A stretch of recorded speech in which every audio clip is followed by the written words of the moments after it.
85 Meal series has really, I feel like it's really changed my life and changed my perception of what I can do with my camera and to utilize it in a way that is not just about taking an image, but it's about connecting with community, which I think is something that I want to keep at the forefront of my purpose.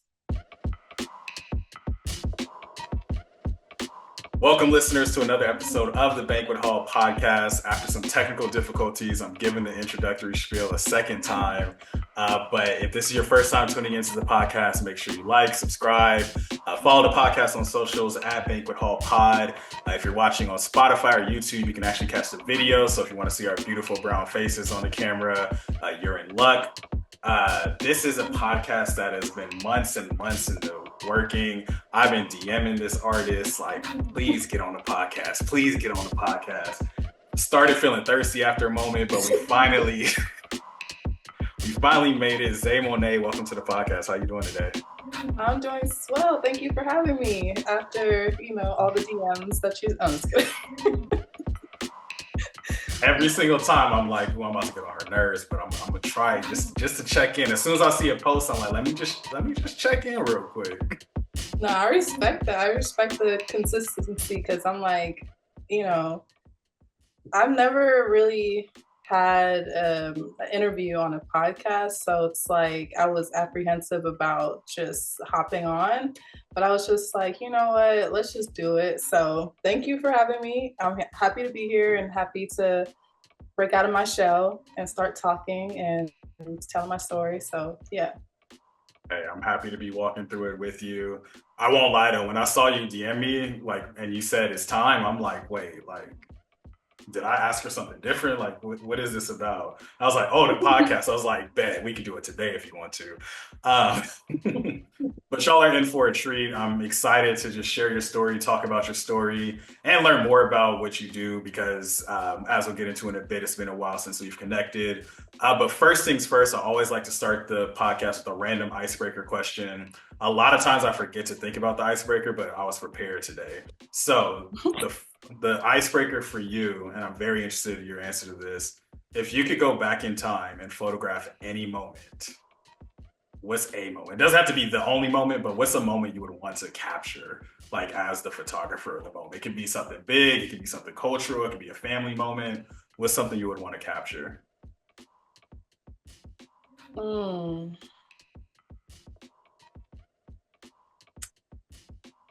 That's a really great question.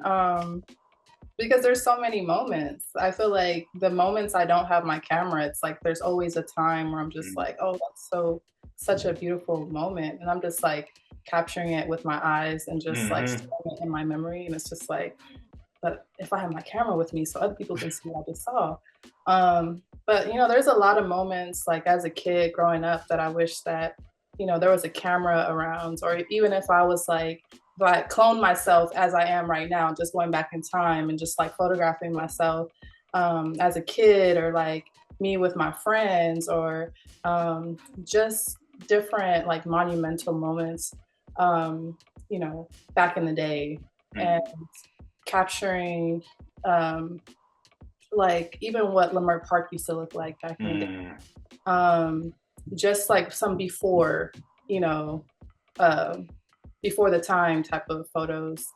There's just so many, especially like growing up in LA, where LA is evolving, every single day. So it's just like there's certain things that no longer exist that I wish like, I had more memories of. And I think about too, like as a kid, I used to love going to like the Mulligans. I don't know if people. I was just thinking about Mulligans. I was about to say something about Mulligans. That's so crazy. But that's when I really felt alive as a kid, like playing and stuff like that. But like I was saying, like there's so many things that are evolving like right in front of us. So it's just like I wish I could capture everything that I love, or everything that I see through my eyes. But I'm just grateful that I even have a vision in the first place. Like, That's a word. But yeah, so it's a lot of like old school times that I wish that I could like go back in time and capture for sure. That's so wild that you said Mulligans because as you were talking, I'm like, ooh, it would be dope to like take a picture of the Mulligan sign off the 405 Mhm. or something like that. So it's wild that you said that. So if they invent like an implant that allows you to take pictures by blinking, you gonna take it?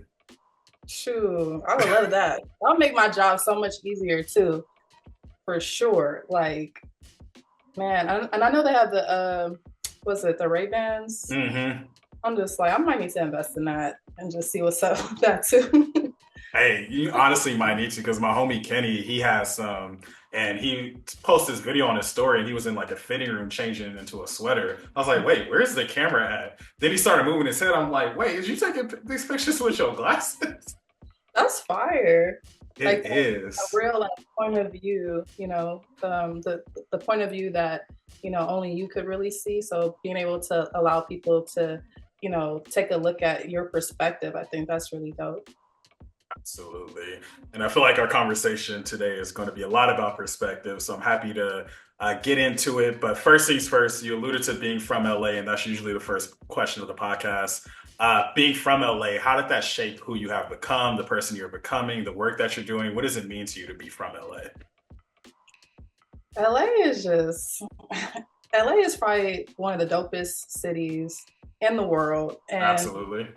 I mean, come on now. We just like look at Kendrick Lamar, look at, what I'm saying? Just overall like the LA culture is just like so dope. It's like a fusion of like a multitude of things. And for me, my background is Black and Mexican. So it's like to have both cultures and to live in LA and, to be raised out here, it's like the best of both worlds.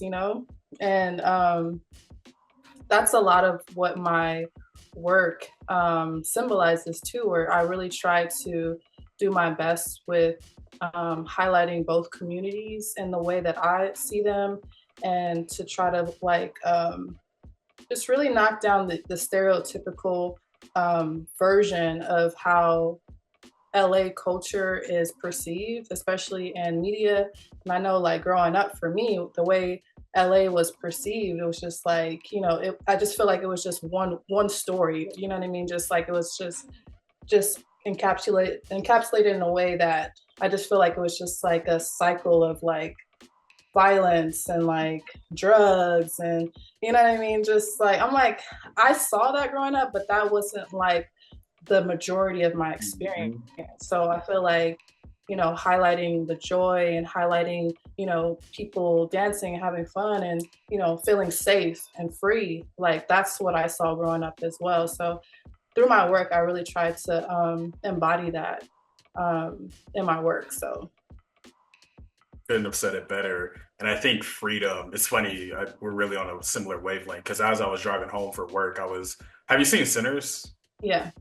So I was thinking about like this concept of freedom because I'm not going to spoil Sinners on the podcast, but there's a lot about freedom in that movie. And I was thinking about that. I was thinking about some of the photography that you do and that depiction of people being free, like that carefreeness, that joy, I think really comes out in the Mhm. work that you do. And you're so right just about the stories that you hear about like LA, the image of LA, how it's portrayed.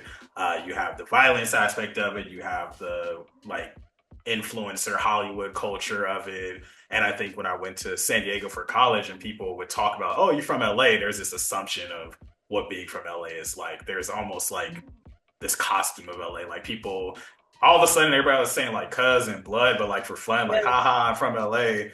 cuz blood. I'm like, nah, like this is not a gang. Yeah. Yeah. Yeah, for sure. And I think that like also it's funny that you say that because when I've traveled to other places and I say I'm from LA and then they'll be like, "Oh, so yeah, Bloods and Crips." And like and it's just like that's not my narrative, unfortunately. Sorry, I can't like, relate in that way. I mean, I've definitely been around like, the gang culture growing up, but Yeah. at the same time, I think my mom did a great job with like protecting me from that. Uh, Hmm. but at the same time, it's like um, I just choose not to highlight that aspect of, the community, because that's not, how I just view it in its totality. I just see a lot more love than I do Mm, violence. So yeah. yeah, love is for sure the word. Man, I can't wait for us to talk about the art that you do. But first, I don't know if you know this, but out of everybody I've interviewed on the podcast, you've technically known me the longest. I don't know if you knew that coming into this podcast episode. So, my question for you, I always have to contextualize the relationship for listeners. How do you remember us first crossing paths? Like, what's your first memories of Kyler? Oh my gosh. Carson Christian School. Um, I just really remember you as this young kid that was just so smart and just had a smart mouth too. And just like, I feel like compared to a lot of us, I just feel like you were like extremely advanced, just really smart, and um yeah, I was just like, who is this light skinned little boy with curly hair? That yeah, you're just like, it's just funny now that we still have like this connection and like to be talking as adults now Right. and having that origin story too. Um, but it's dope though, because I'm like, we both came a long way, but that is like my first memory of you, just um like sitting in class, and then we had those books that we had to like Yeah. work in, and you would just like be flying through it. I'm just like, I'm still on page one. Like, is there something I'm not grasping, or what's going on? Oh, that is so funny. I don't think I had a smart mouth at Carson Christian. I think that not necessarily smart, but it's just like you're witty. Okay. Um, and yeah, I think that you had like a sense of humor that was just like somewhat of like a dry humor a little bit, but Hmm. um, yeah, definitely like smart and witty is what I would describe you as a kid. And listeners, I need to emphasize we're talking about like 6, 7 year old Kyler right here. Yeah, Like, this is over 20 years ago when we first crossed paths, yeah. which is just wild at this point. Um, because I don't remember the exact year you first got to Carson Christian, but I do remember us like, I mean, however connected little kids can be back then, like life is just so much simpler back then. Mhm.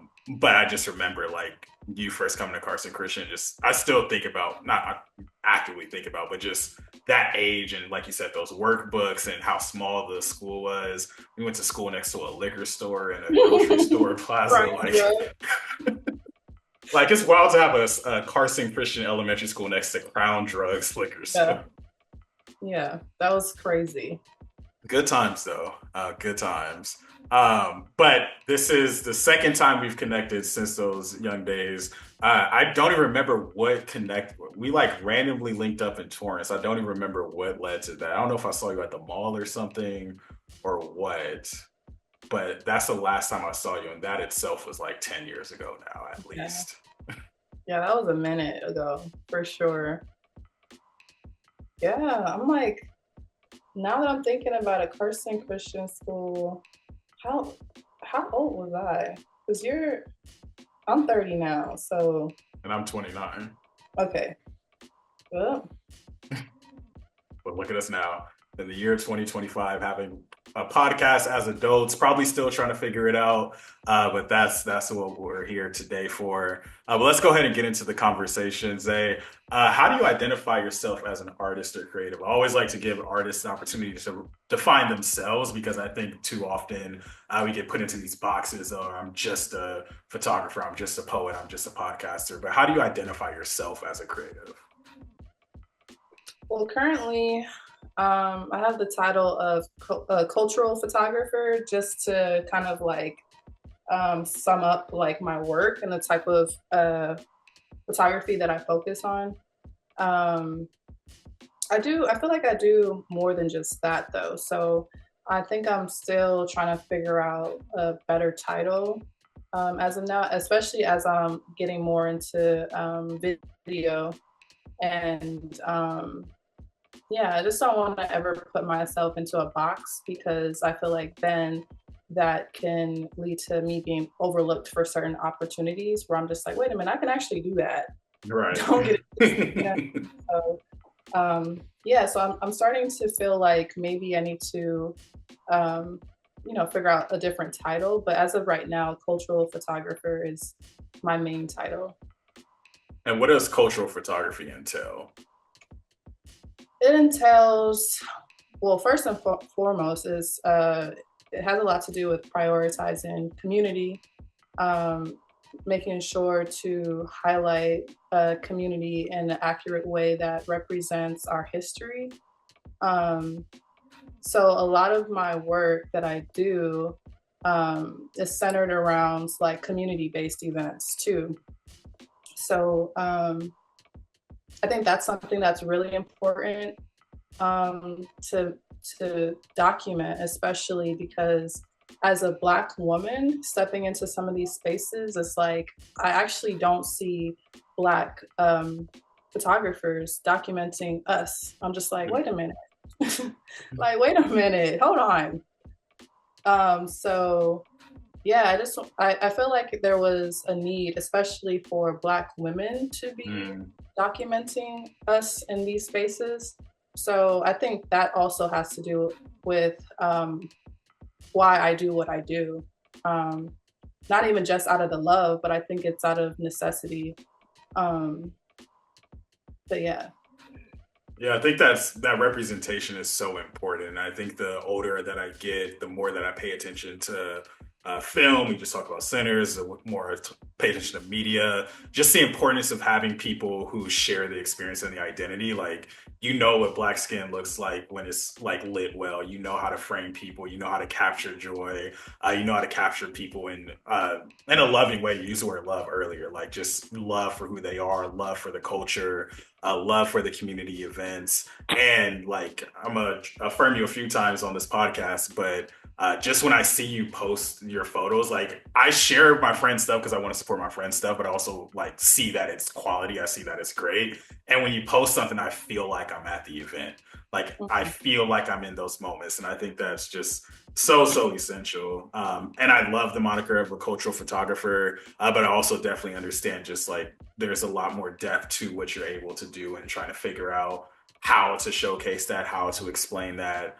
Um, but cultural photographer, I was like, when I went on your website and read that, I was like, yeah, like that describes the pictures that I'm seeing. Mhm. Well, thank you for the flowers. I definitely appreciate that. Um, Especially because when I shoot, um, I am in the moment too. Like sometimes I'm dancing with people or whatever. So I'm just like, I want people to feel what I'm feeling in that moment as well. So I definitely appreciate that for sure. Yeah, of course.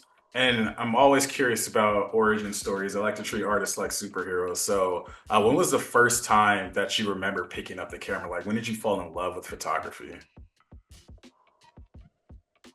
Hmm. I really started with videography when I was like 10 years old. My family gifted me and my sisters a camcorder for Christmas. And I remember we would have like our brat stalls set up and be creating these like elaborate movies and stuff like that with them. Like, I'm just like, these movies make no sense, but it just felt good to be able to like produce something like that. And so we just like made a bunch of reality shows. Like I Oh, can't even reality imagine shows. like looking at those videos. It's like a hot mess. But I think that's where I fell in love with um, having a camera in my hand in the first place. Um, then it evolved into photography once I got to high school. And my mom, she actually had a camera and she would photograph me and my sisters and my brothers, and we would take like family portraits and stuff like that. So over time, she would let me like hold on to the camera and like take everybody else's photos because I was just so curious and just so interested in not just like taking the photos, but also the editing process to it too. Mhm. So I started experimenting with just different tones and just different filter effects and stuff like that. I would just be on the computer just for hours, just playing around with just different effects and just trying to figure out a style that I really liked. But since I started photography, I would say that like the warm tones is something I always try to accomplish, especially when it comes to photographing Black people, because I'm just like, when I see Black folks, I see the warmth, and it's not even just about a warm tone. It's just like this golden like light that I see with them. So it's like over the years, I feel like I've been like really trying to execute like that tone that I've like constantly been trying to like get towards. I feel like I've got it, but I feel like there's sometimes I'm just like, that's not really hidden like I wanted it to, you know. So I'm really hypercritical of myself when it comes to editing. So I'm trying to work on that. But yeah. I know a perfectionist when I hear one. Yeah. But I think you're also very cognizant of the quality that you have achieved, but know that you could be better, because absolutely warmth is all over your pictures. Like warm, like I think golden, like warm, joy, like those are words I think of when I see the pictures that you share, the pictures that you take. Um, and when it comes to the editing process, just for those who may not be as familiar with like editing pictures, when do you know a picture is like good enough even for a perfectionist? Like when is it okay to share the picture? Like how do you know it's well edited from your perspective? My cheat code is asking other people, asking my friends. Like my best friend, I always send her like a photo and be like, "What you think about this?" Mm. And she'll give me her honest opinion. And I always look to like my close circle for their opinions, because I think that they are in alignment with what my goals are always when it comes to editing and like the things that I'm trying to produce. So sometimes they'll be like, they look a little red, or maybe you should like go back and like crop it this way or whatever. Even though they're not necessarily photographers, but they understand like my work. So that's is very helpful. Because sometimes it's like you could spend hours like working on something, but until somebody else sees what you've been doing, and then they'll be like, "You've been working this long on this, and you didn't even notice that." And it's just like, wait a minute, you're right, you're right. Let me go back. Yeah. Yeah, but when you be locked in, like when you get in that lock in mode, sometimes you so focus on perfecting certain aspects of it, you just forget about the big glaring thing that needs to be. Because sometimes I'll be editing a podcast and I'm so focused on like a particular part of it, then I play it back and I'm like, wait, this ain't even basically done. Like I need to get back to the basics. Mhm. So I definitely hear you on the editing of it. What do you feel that non-black photographers, well, predominantly non-black photographers, but what do you feel like people get wrong when they photograph black people? Mm. That's a really great question. I mean, outside of the sometimes like the color grade, um, because sometimes it's like you could take a photo, you can make some adjustments to the image, and sometimes you can actually um, take away from the richness of what the person already is. Um, and that tends to happen, you know, with people that are not familiar or not used to photographing people of color. Um, but not only that, but sometimes there can be this lack of connection that you can feel through a photo, where it's just like it just feels dull. And it could be like the most well lit and brightest photo ever, but there's still that lack of connection between the subject and the photographer. Um, but I don't know. I feel like I can sense that sometimes, just because I'm a photographer and artist, but at the same time, it's like um, yeah, sometimes you can see that. You can feel that there was a lack of connection, you know, between the two. Yeah, it's something about being an artist and being creative where you can like pick up on those types of things, because I've like dabbled in photography and videography, like I have my own camera and whatnot. But even just at a like basic level, I'm starting to, the more I use my camera, the more I notice when I'm like, like they didn't really frame that how I would frame it, or I wish they would have lit this a little, or paid attention to where the lights and the shadows were a little bit differently. Or even when I'm watching interviews now as a podcaster, I'm like, y'all not even like, y'all not having a conversation with each other. Like Yeah. you could tell when people are being interviewed versus when it's like an actual conversation. Or when I'm like, ooh, I wish you would have asked another question. There's more there. Mm-hmm. Because this is all art form. But yeah, just always curious talking to artists about some of those like very specific things that you're looking for, because I think especially in this social media age when everybody's their own photographer, everybody's posting pictures, like the expertise of the craft and nuances of the craft, I'm always interested in people sharing that part of it, because not that everyone has to be this professional photographer when they post on Instagram, but there's levels to this is what I'm basically trying to say. Yeah, definitely levels to it. Um, and there's definitely levels of care too that people have to take into consideration.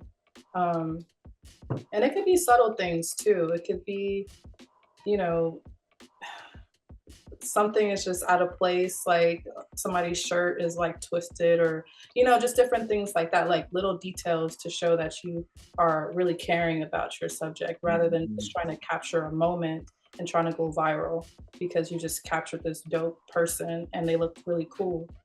But outside of that, it's like, what about the care and the actual genuine connection?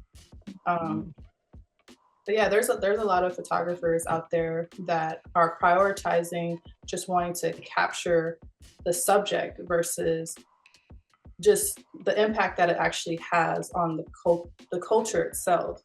Um, and I think a lot of people shoot for likes, and that's an unfortunate reality. Um, but yeah, I think that people can figure out though, like who's doing it for what reasons sometimes, which is, I think, it is what it is. Yeah. And you're talking about people shooting for likes, made me think about a moment, something you shared kind of recently that made me laugh. I think it was like your first time really going viral. And it was really just people like, one, it's like, oh, this isn't some dude behind the, behind the Zay Monae page. I want to talk about that video that you said went viral. Do you Mm. know what I'm talking about? Um, There was a video of you. I don't know if you were dancing or just walking, but you were like, "Oh, this is the first time I'm going viral," and it's just like me. mhm. Yeah. Oh yeah, that video. I was actually shooting an event and hot water cornbread, and I was walking and just kind of like scanning the venue, trying to figure out what shot was I looking forward to next. And I didn't realize there was a videographer that was like recording me as I was walking. My mom was walking behind me too, and yeah, it got my attention, and that's when I turned and noticed like, oh, he was like recording me, which is something I'm just never expecting because I'm not really documented or like photographed or captured, especially like when I'm on the job too. I'm just kind of like zoom in and just like yeah. So that caught me off guard, but then he had sent it to me, and I was just like, what? Wait, hold on, this is actually cute. Hold on.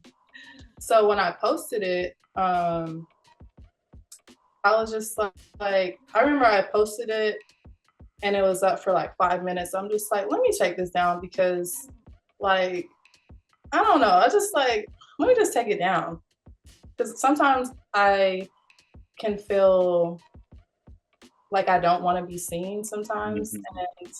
Um, and I think it has a lot to do with the way that people can be hypercritical, especially in a moment like that where I'm just like, I'm not even aware I'm being recorded. So it's like a very candid moment of myself. And then on top of that, I have my mom behind me. So I'm just like, I really don't want people to just be, you know what I'm saying? Just like also Yeah. critical of my mom too. So I was like kind of hesitant about posting it. But then after a while, it was like I was getting all these notifications, and I was just like, wait, hold on. y'all really like this video? Because let me know. And then it ended up getting 2 million likes. And I was And just he got like, not 2 million. like 2 million views, my bad. Oh, Not okay. 2 million views. Yeah. And I also posted it on TikTok, and that also got 2 million views as well. So that let me know. One, I already know, like, I'm cute, you know what I'm saying? But also that people want to see me too, not just my work. That's the biggest thing that I got out of it. Um, and yeah, just like seeing all the comments that I got, and some of them were negative. I'm just like, Of course. I'm just like, okay, whatever. But overall, I was just like, that's something that was a sign for me to like really just post myself more and just see what happens. Because I was just not expecting to go viral. That was the first time I ever went viral too. I was just like, I've been posting all this fire content of my photography, and then this is all I had to do. Is that what y'all saying? But hey. Hey, give the people what they want. But the photography will get there as well, just because when you're so intentional about the work that you're doing, people get to know you, people get to know the work that you're doing, and I know that the flowers will come, and I'm just happy to continue to see the growth along the way.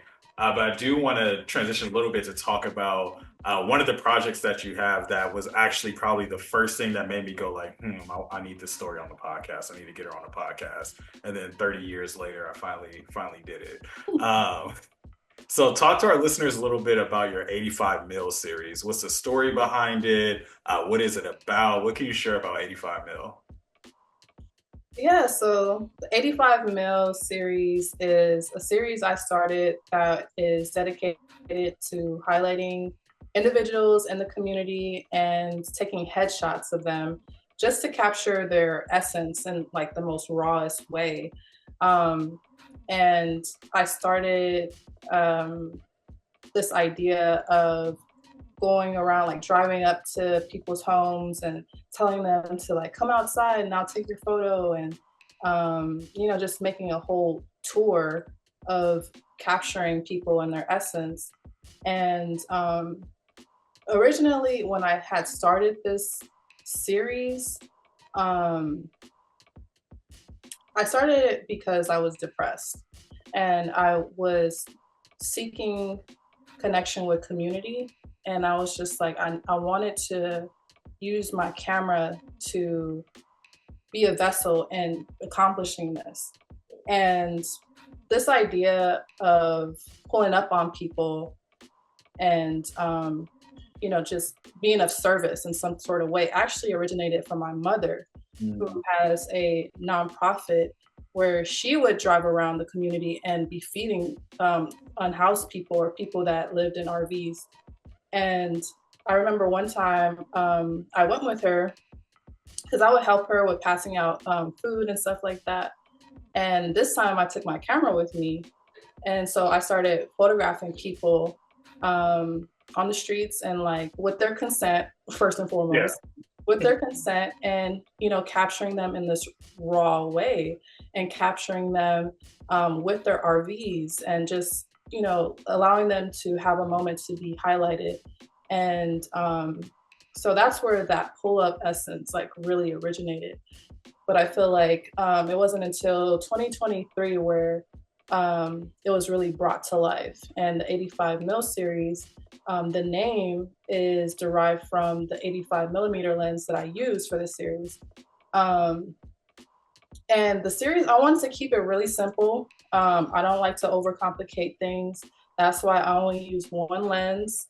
I tell people, come as you are. You don't have to, put on a bunch of makeup and, do your hair, all, glamorous or whatever. Just come outside. The 85 Mil series has really, I feel like it's really changed my life and changed my perception of what I can do with my camera, and to utilize it in a way that is not just about taking an image, but it's about connecting with community, which I think is something that I want to keep at the forefront of my purpose. So I feel like the 85 Meal series has really helped me with finding a way to stay connected to community. And um, I would love to go to other countries and other parts of the US, but I need more money for that. So if y'all want to donate, and you know what I'm saying, like let me know, hit me up. Yeah, like some money in my pockets. Hey, I'm a strong advocate for supporting our artists. People trying to donate to you, where do they need to go? If you want to donate, then you can go to Cash App and $ the 85 mil. Hold on. Let me make sure. Let me make sure. You about to be sending money to some random 85 mil account.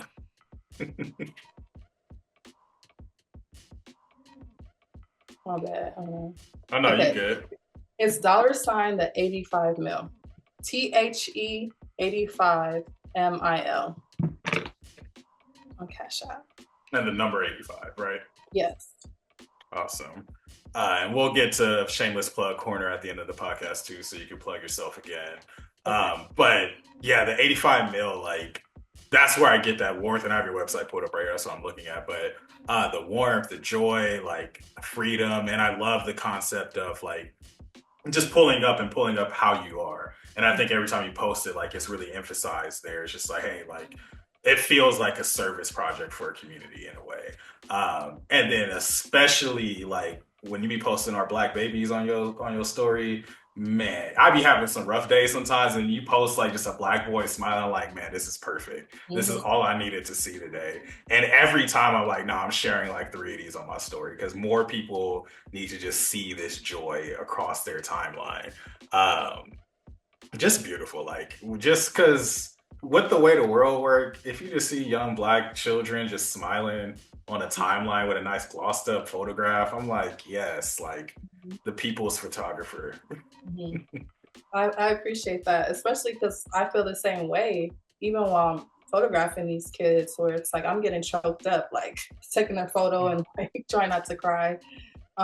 Because there's just like this innocence that, you know, we constantly need to be reminded of, like, you know, that's actually still within us. So I feel like when I get emotional, I'm like, part of that is like seeing me, you know, as a kid and like how I used to be, and just like wanting to get back to that again, just like that, you know, there's like this freedom that you have or you had as a kid.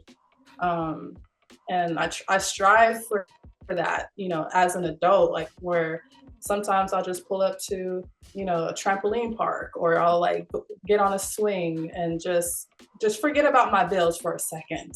You know what I mean? Like sometimes you need those reminders of, you know, how things used to be. Man. And I love a good swing. Like if I'm at a park and I just sit on the swing, kicking your feet in there, like do the whole thing. You like, feel me? Like it's something just so like like you like the further back you can put the bills in your mind, it's like I'm just sitting here swinging. But then like something about capitalism, the perfectionist is like, man, get your butt up. You got things. Right. Very short lived. No, but those moments of childhood joy, those moments of grounding, like they're things that keep us going. Like that's why I'm unapologetically like a nerd. Like I got all types of nerd stuff in here, things that like bring me joy. That when I look at them is a reminder of, like you said, those simpler times back in Carson Christian when you was bullying me, like those types of. I'm just kidding. Yeah, after I left the Crown Drugs and pulled up to Carson Christian, you know what I'm saying? The good old days. I remember one time the principal, I think I like was doing well in my books for like a week, and she took me next door to buy, like she was like, oh, buy whatever you want. Like obviously like no liquor or nothing, but it just felt very interesting, like a little 6-year-old going next door to Crown Drugs in the middle of a school day. What a crazy name too. Like what? Just and I might have to even put like a little picture of the plaza on the video because I need listeners to understand we really tucked into a corner next to big old Crown Drugs. Our playground's just concrete by the Ralph shipping and receiving lot. That jungle gym was about to fall over any second. I'm like, is this safe? It's not. It's not. It couldn't have been. Like that's one of the worst jungle gyms I've ever seen at a school. Yeah. Yeah. But we made it out. Look at us now, adults doing the big thing. One more question about the 85 Mil series. When people finally see the finished product, when they see the picture that you've taken of them, what do you hope they say about the finished work, or how do you hope the work makes them feel?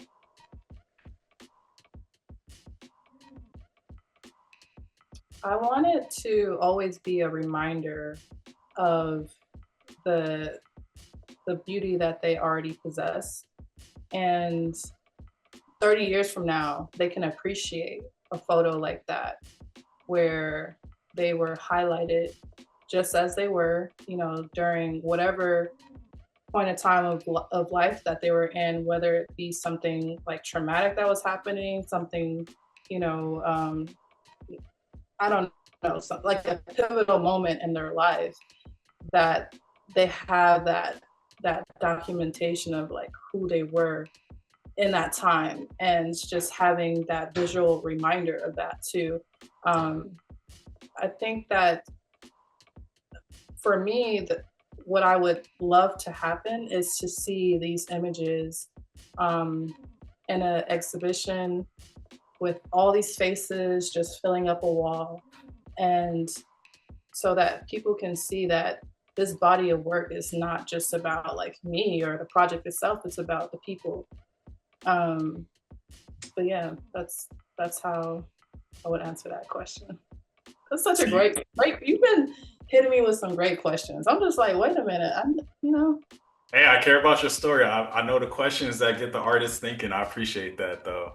Um, but I think part of it comes from these are things I'm genuinely curious about. Like I like my major in undergrad was about the mind. It's about how people think. Like as a business mate, like an MBA, like I just think about like I want to know that thought process. I want to know those moments because similarly, when I'm preparing for podcasts, when I'm doing the podcast, I'm like, what do I hope that people are going to gain from this story? What do I hope that people get to have this full picture? But with what you just said, it activated a little bit of that business brain because it sounds like we need to put together the Zay Monae walk, like art walk. Like Oh that's yeah, it. That sounds like the next project. That's what we need the donations for. yeah, definitely. That's something that I would love to happen, and I know it will. Um, I'm just such a perfectionist. I need to let that go. Um, because I'm just like, okay, now I have to like go through all these photos and figure out what is worth putting up for my first solo exhibition. It's just like, yeah, there's a lot of work that needs to be done, but at the same time, it's something that's necessary. But yeah, something that I would love to do, not just to like showcase my work, but also to celebrate community as well. Like I want it to be like a community day, like celebration. So here's the pitch. Black Joy Celebration. You have your art gallery, we have performers, we got live music, we got food vendors. Let's just have a Black Joy celebration. Like I'll do the flyer for you. We can do whatever you want. We can get it cracking. But as far as like picking what's going to be up there, one, everything is good enough to be up there. Everything has that value. We can rent out a whole warehouse, put every single one of them faces up there. But you have your board of directors, you have your close friends, people can help you pick that out and figure out what story you want to tell. But you hit me up, I'll support it. I'll say the word. I'll do the flyer. I'll hang up the pictures. But we can make this happen. I know performers. I know artists. Let's get it cracking. Okay, well, shoot, say less. Hey, I'm I'll definitely put you to work. Don't don't get it twisted. I'll put you to work. Okay. hey. Hey, you got my word. I promise. I'm ready to go to work because this is the work that matters. I think that's the other part about like art that I love is because this is something that's like productive. Like you know how many like pointless emails I sent today that's not going to do nothing in the grand scheme of life. Versus if we could have like a Black Joy celebration and like just bring our people joy, bringing those things together. So yeah, absolutely looking forward to building. Um, this is so great. I'm really enjoying this conversation. I'm going to take 30 seconds to close this blind so my right eye takes a break from the sun real quick. Yeah, Black Joy celebration coming soon to y'all. Stay tuned next month. No, I'm just kidding. It ain't gonna be next month. Shoot. We got some planning to do. But let's go ahead and get to the second half of the podcast, the tail end of the podcast. These are more, I say rapid fire questions. They don't got to be rapid fire, but more so just a series of questions for people to get more of a complete picture of who you are. Obviously, we have limited time in the podcast. I could ask you questions for 3 hours if I wanted to, but I want to be respectful of time, respectful. It's the middle of the week. Um, First things first, legacy corner. So, what is something important that you want to be a part of your legacy when it's all said and done? When the history books are being read and they see Zay Monae, the cultural photographer, former Carson Christian bully, what do you want them to say? What do you want them to say about your legacy? Um,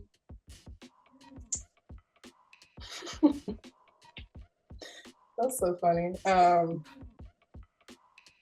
One of the main things is I want people to go back and look at my work and to have an accurate depiction of what was happening during that time period. Um, like a real authentic depiction of what we were doing and how we were celebrating, how we were overcoming, like how did we overcome these traumatic parts of, you know, the year or whatever. Because I'm thinking about, like, for instance, in 2022, and I feel like 2022 was such a pivotal moment in my career where I think it really transformed the way I shoot completely.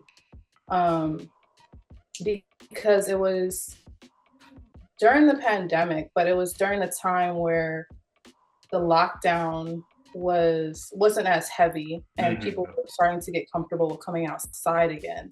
So to capture that transition from being inside the house to stepping outside and to capture that exact energy, those moments, is like, that was such a unique time period where it's just like, even if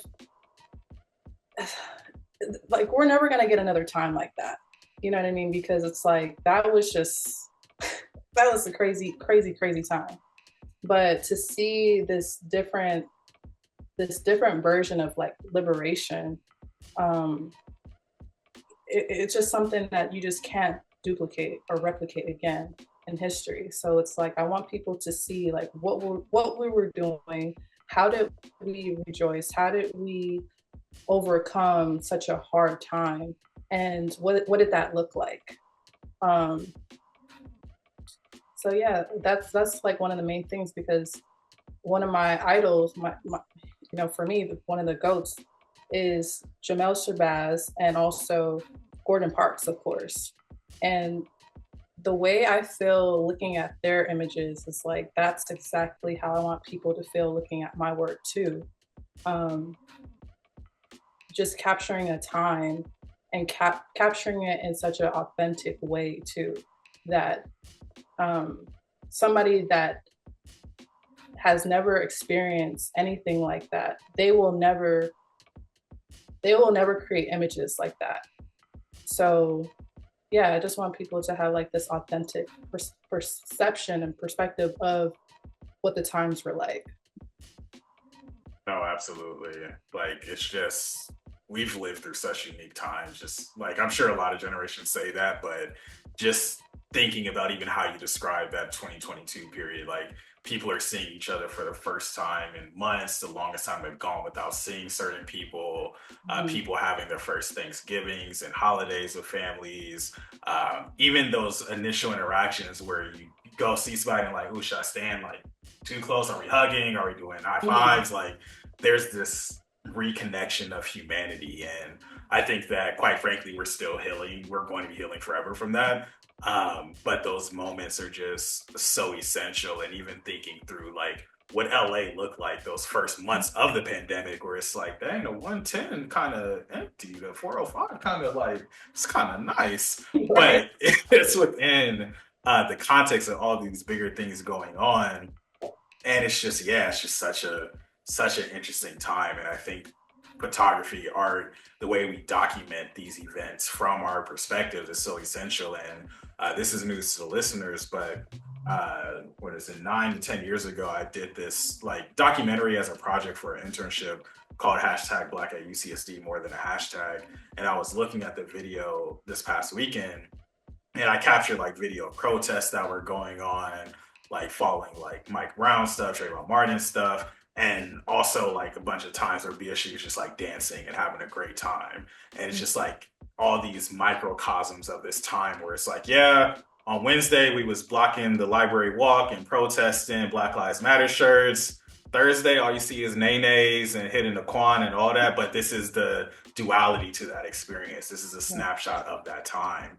And yeah, I think that how you describe that part of your legacy, you're an important person in history. Like it's important. The work that we do as artists is so important. And I think part of the reason why the podcast exists is to be able 30 years from now, like, dang, like she was on this like in 2025. Like this is where her mind was at, and now she's here. Like just thinking of that trajectory is fantastic. Um, yeah, it's beautiful. Photography, your work is taking you to a number of different places.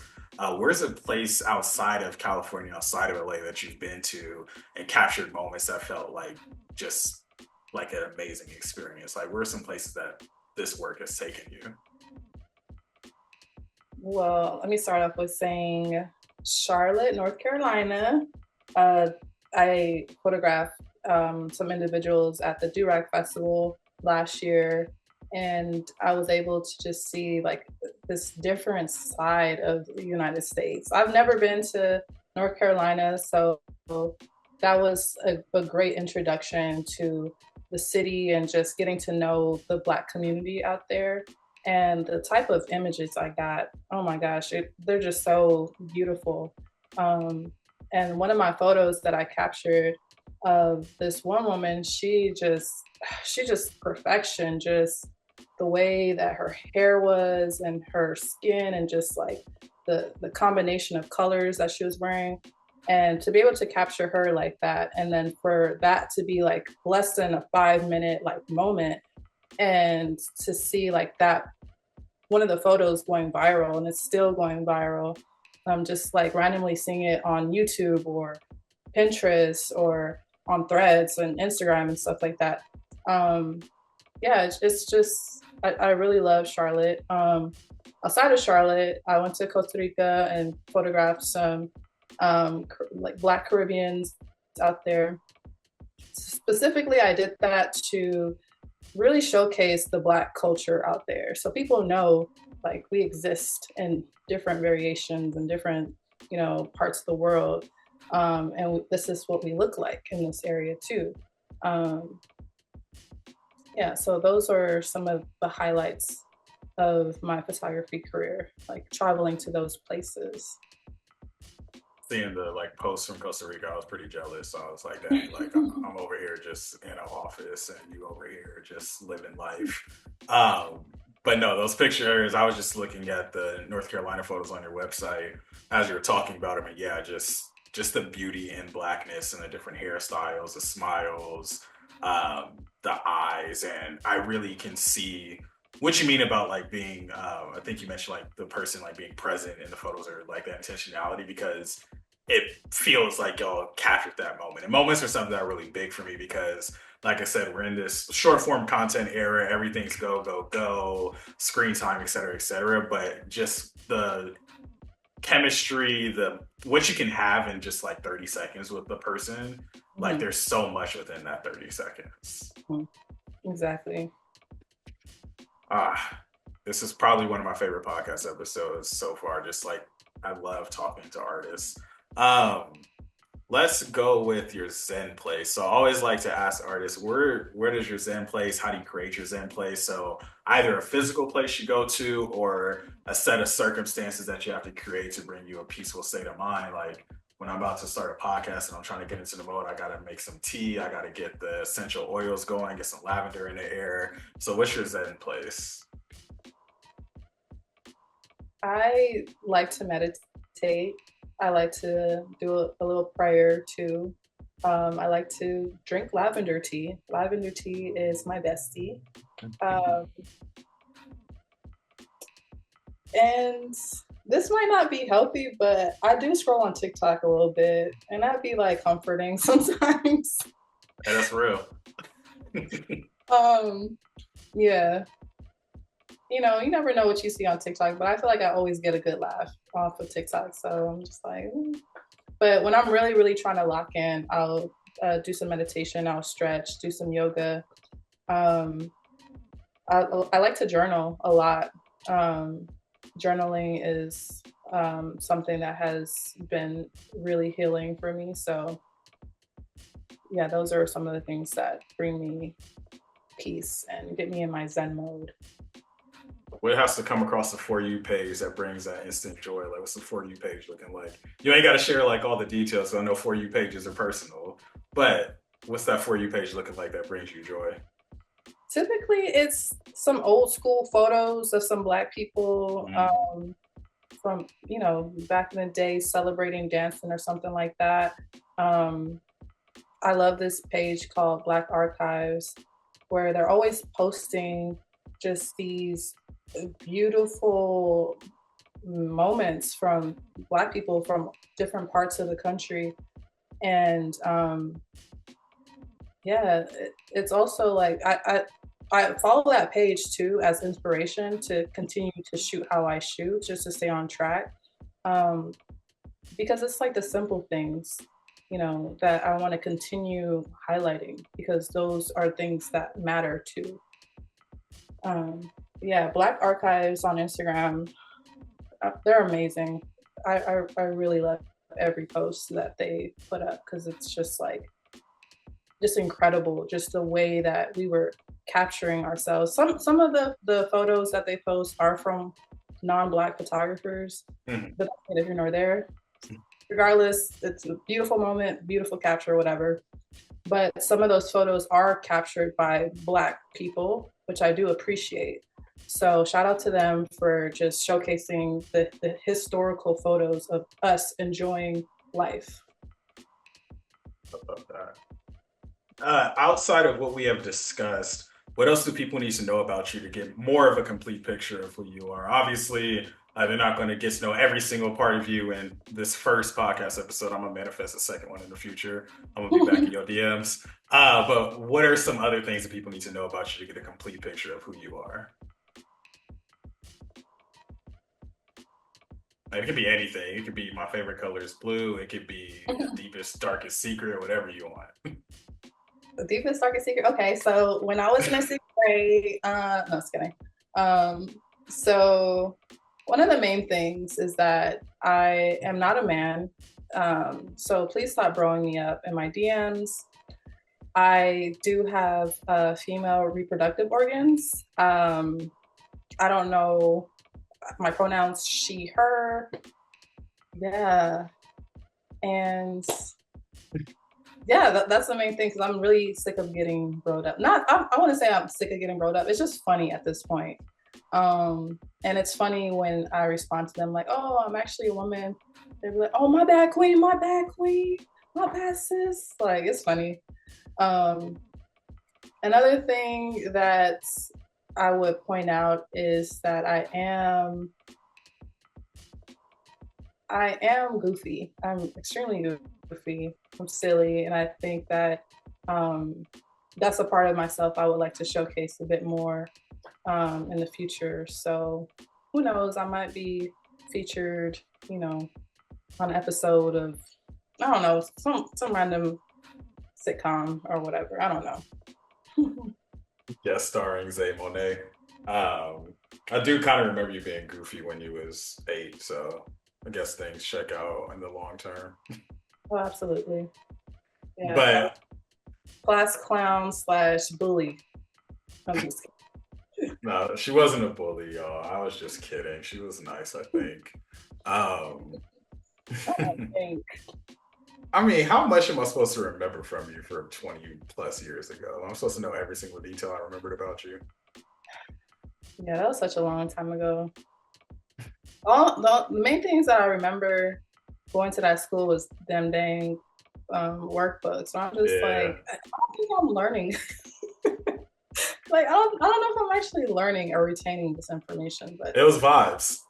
It it was was fun. vibes. Yeah. It was different. It was definitely different, but Because we really was just in the desk working on our own books, like watching a movie in the morning maybe, but then we just writing in workbooks. mm, I did used to knock them things out though. I was had a process going. yeah. Um, but I think with the people growing you up, I think that's also part of why your video went viral. Your first video, they're like, "Oh dang, this who Zay Monae is? I Mhm. thought she was just some dude like with this camera." Um, but yeah, every time I see you post about like being broed up, I always chuckle a little bit. I remember one time somebody had when they found out that I was a woman, they had sent me a DM. They were like, "Oh, you're a woman? Oh, thank God, thank God." I was like, Thank God. "Yeah." I mean, I know I don't post myself much, but I don't know. I'm just like Zay Monae. I don't know. Anyways, yeah. Yeah, I hear you loud and clear. I hear you. You mentioned a couple of folks that bring you inspiration, but just in case there are more, where do you find inspiration? Who are a few people that inspire you in your life? Hmm. I'm really inspired by my peers, other photographers or visual artists that I actually know, people that I'm actually friends with, where I feel like they're really setting the bar high when it comes to just like the type of work that they put out. And even if our focuses are different, I still feel like when it comes to um, this standard of quality, it's like I'm trying to achieve that as well. Like I feel like um, you know what they put out. I'm just like, okay, yeah, it's kind of like, all right, well, if my peers are able to achieve this, then let me like step it up in this area or whatnot. Like this, it kind of makes it seem like, um, there's no limit, especially because I'm just like, I know that a lot of us are working with a particular budget or, we're funding things on our own. So it's like, if they're able to make do with what they have, it's like I'm not too far off from that. So it's like inspiring in that way. Um, but yeah, definitely will say like my friends have been really inspiring and setting the tone for me too. It's that iron sharpening iron. Like just seeing people like be great, and I definitely echo that sentiment because I'm always inspired when I see artists and creators I know like doing their thing. Like I'm like, oh, they evolved up, they bossed up, they leveled up. Like let me get into the studio, let me get this podcast out, let me do this thing, and not even in a spirit of like competing, but like if it is competing, it's a healthy competition, but it's like that lifting as we climb. Like we're all evolving and growing together, and I just love to see it happen and just making space to affirm those like elevations, those evolutions even more. Like that's just so essential to us surviving as artists because, as you know, artists sometimes never get the flowers until like 20 years after the fact. Like you Mhm. post all this stuff, people like it, maybe if you're lucky, they share it. But nobody, not nobody, but very seldom do people actually like, oh, like you're doing great. Good job. Mhm. Mhm. And I appreciate you for like constantly like sharing my work and like, giving me flowers too. Cause it's like, um, as a perfectionist, sometimes it's like I put out work and I'm just like, it's good. I know that, but it's like, I can always do better. So I'm always Mm. thinking about like, oh, what am I going to do next time versus just like focusing on what I just already presented. And so I definitely appreciate the flowers, that you've given me, and then the flowers that I've received from other people and other visual artists too that be giving me my flowers too. That actually means a lot. So y'all can keep doing that. Thank you. You are goofy. Just a few more questions for you. First, words of advice. So, what are words of advice that you would give to someone who's maybe picking up the camera for the first time or trying to get better, quote unquote, better at taking pictures? What advice would you give that person? The main thing I would say is make the best use of what you have already, because more than likely it is exactly what you need, because it really is about the artist. I'm thinking about the first camera that I bought for myself, which was a Nikon D5300. That now that just the body itself, you can get it for like $250, $300 or whatnot. So, and I was able to book clients and like really get my career off the ground with that camera. So you don't need the most fanciest gear. It's just about getting started and getting comfortable with having a camera in your hand in the first place, and trying to figure out what is your purpose with it too. Because if you have a purpose or you have this intent behind using this camera, that can take you farther than what you even know. And yeah, and I think that if you're just trying to do photography just to get likes and stuff like that, I feel like you can only go so far with that. So if you actually have like a intention behind that, that's actually going to influence, impact people in some sort of way, I think that that can go way further than just some likes. Beautifully stated, and definitely just echo that. It's kind of like the Nike slogan, just do it. Because even like some people have asked, like, oh, how do I start a podcast? I'm like, honestly, like nowadays you really just need your phone, because your phone has a microphone. There's platforms you can upload. People want to know, oh, what's the best microphone? I was like, oh, I just got this for like $15 off Amazon. It's not like this expensive studio quality microphone, but got comfortable with the craft, repetition, that those 10,000 hours. And then once I felt comfortable, I was like, okay, now I want to invest in myself. I want to invest in my craft. Let me get a better microphone. Let me get a better camera. But it's really that repetition. Because even when you hear athletes talk about getting better at skills, a lot of time it's just like miniature movements as part of the bigger movement.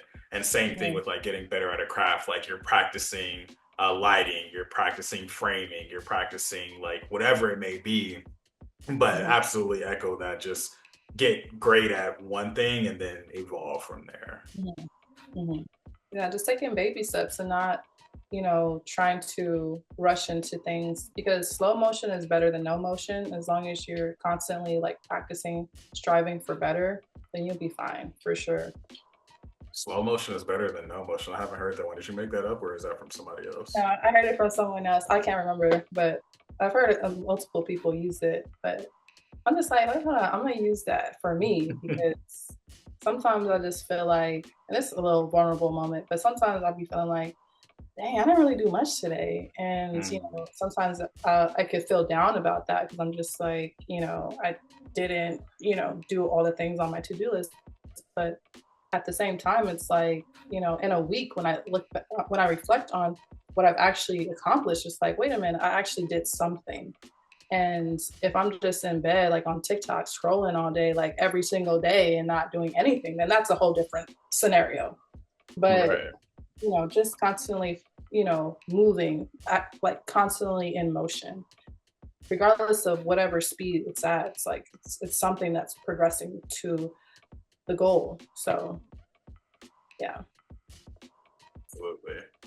Let's go with recommendation corner. So I always like to end off the podcast with kind of where people can continue the conversation or just get to know you outside of this episode. So for recommendations, I'm looking at recommendations for things that people can check out to get to know you better, or just things that you're like, this is dope and more people need to check this out. So whether it's a book you've read, podcast you listen to, movies, songs, Instagram pages, what's something that more people need to check out?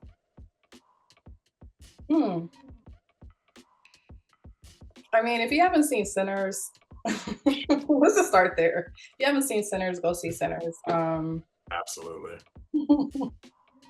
Yeah, go see Sinners.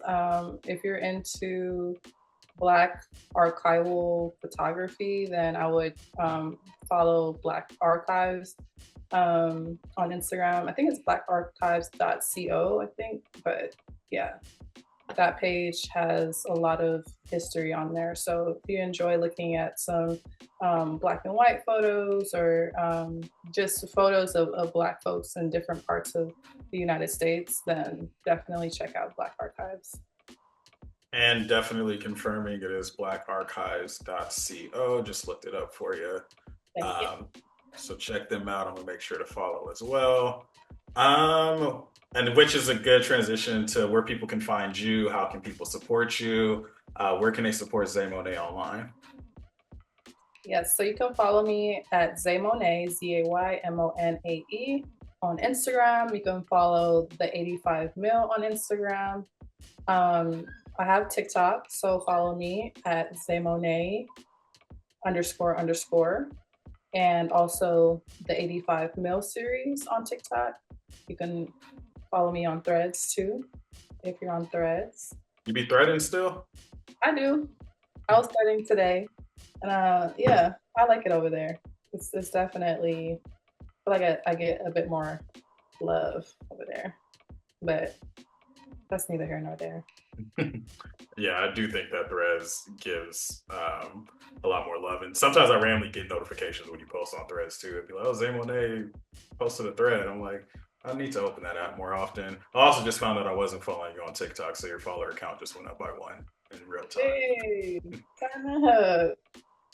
What about if people want to book you? How do they book you? Yes, so go to my website, www.zaymonae.com, and you can fill out the booking form, and we'll go from there. Please, please, please, please don't send me a DM asking, can I photograph your champagne party or whatever? Just go to my website. Thank you. Gotta go to the website. Shameless plug, shout outs, manifestations, anything you want to plug, anybody you want to shout out, anything you want to manifest on the podcast?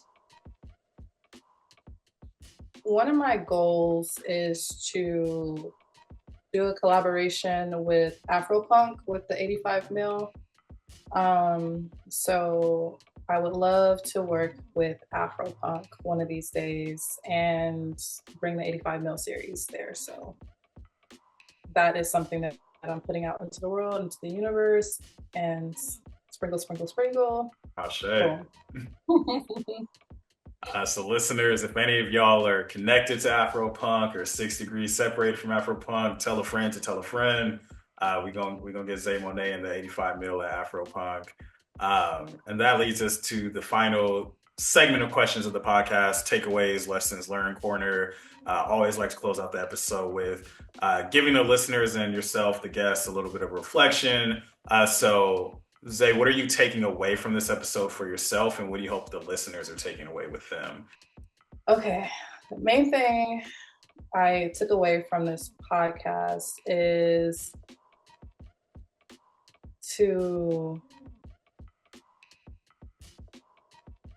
I feel like I'm constantly checking myself when it comes to being a perfectionist. Like, I feel like I mentioned that a couple times. And that's something that I'm really trying to work on, because I think that being a perfectionist does nothing but prevent you from making, or the natural effects of making mistakes, and that's something that is part of life, and it's natural, and it's something that it's okay for other people to see, because at the end of the day, I'm human, so there's flaws, and sometimes flaws are perfection to other people, so it's all about perception.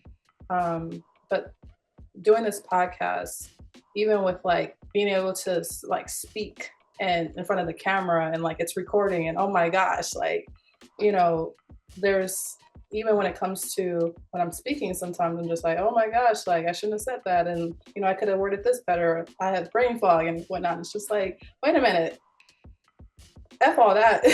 We're human at the end of the day, and this is something that's still new for me. So you know, I think that going forward, I just want to just do things and not overthink it. I just really want to work on that. So that's something that I took away from this podcast. I can actually do this. It's not as scary. And thank you for that, Kyler. Appreciate you. And yeah, that's like the main thing that I took away from this.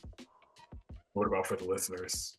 Oh, for the listeners. Oh, yeah, no, I'm just kidding. I'm just kidding. Uh, you can delete that if you.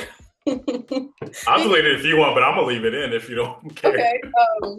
No, no. I trust me. I don't mean that, y'all. But Strike yeah, it from the record. just keep going. Don't stop.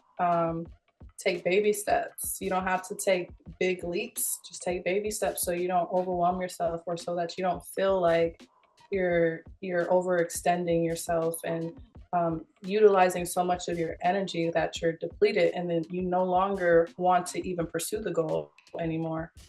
So keep taking baby steps. Have much more grace on yourself, and just be satisfied with the product, and just the essence of doing and creating, and you'll be fine. Love that.